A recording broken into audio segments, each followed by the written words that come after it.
खास मेहमान जुड़ रहे हैं हमारे साथ, जुड़ रहे हैं संजीव देशवाल साहब। आप प्राइवेट डिटेक्टिव हैं, बहुत बहुत स्वागत है देशवाल साहब आपका भी कार्यक्रम में। देशवाल साहब, क्या आप तो जासूस हैं सर, क्या आपको सवाल आपके जहन में आ रहे हैं, बताइए जरा संक्षेप में। देखिए, सिंपल सी बात है कि हमारे सामने सिर्फ दो ही तो सवाल हैं। क्या सवाल? कि क्या वो जासूस है या प्यार की मारी है। अब हम जासूस उसको समझ लें तो क्या हमारे पास कोई भी कंक्रीट एविडेंस उसके खिलाफ है? कोई पुख्ता सबूत हमारे पास उसके खिलाफ है?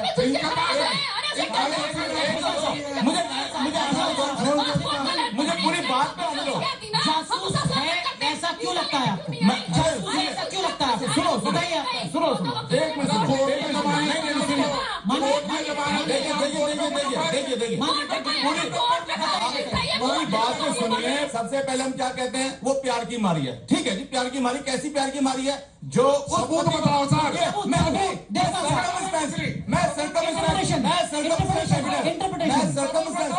इंटरप्रिटेशन ये भी कर रहे हैं। इंटरप्रिटेशन ये भी कर रहे हैं। इनके पास कौन सा सबूत है जिसमें ये कह दे कि जासूस नहीं है? इनके पास कौन सा एविडेंस है तो ये कह दे कि वो जासूस नहीं है? आपके पास कोई सबूत नहीं है, आप इंटरप्रेट कर रहे हैं। किसी के पास भी कोई सबूत नहीं है वो जासूस नहीं है। किसी के पास भी नहीं है। आप क्या कह रहे हैं? 75 साल इनके पास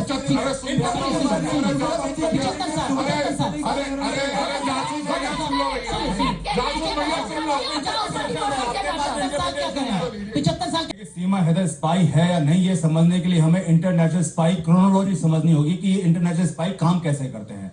ये सबसे पहले अपने आप को फेक आइडेंटिटी के द्वारा देश के अंदर प्रवेश कराते हैं, जो कि इसने अवैध तरीके से किया, पास हो गया। उसके बाद उसने क्या किया? पहले तो वो प्रवेश कर गई, कहता अवैध तरीके से। वो एक पास हो गया, उसका एक रास्ता पास हो गया, एक चरण पास हो गया। दूसरा चरण क्या होता है? जिस जगह वो जाएगी वहां की सोसाइटी में अपनी जगह बनाएगी, वहां के कहते हैं जो भी रीति रिवाज उनको अपनाएगी, अपने प्रति लोगों के अंदर विश्वास पैदा करेगी। उसने वो भी कर लिया।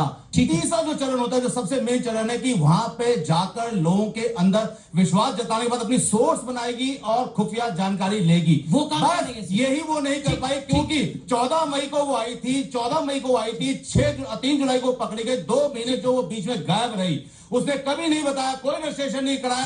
वो जब पकड़ी गई उसके बाद सब हुआ। लेकिन देशवाल साहब, आप कुछ कहना भी चाह रहे हैं और मैं आपसे भी समझना चाहूंगा, जांच एजेंसियों को किन बातों पर ध्यान देने की सबसे ज्यादा जरूरत है? देखिए, जो उसकी स्टेटमेंट है, उस स्टेटमेंट के अकॉर्डिंग उसने कहा कि मैंने वीजा के लिए अप्लाई किया था हिंदुस्तान का, मुझे वीजा नहीं मिला, इसको चेक किया जाना चाहिए। हमें सीमा से कोई खतरा नहीं था, ना है ना होगा। सीमा जैसे लोग हमारे देश में कुछ नहीं बिगाड़ सकते, लेकिन हमारे देश को एक मैसेज तो देना ही पड़ेगा।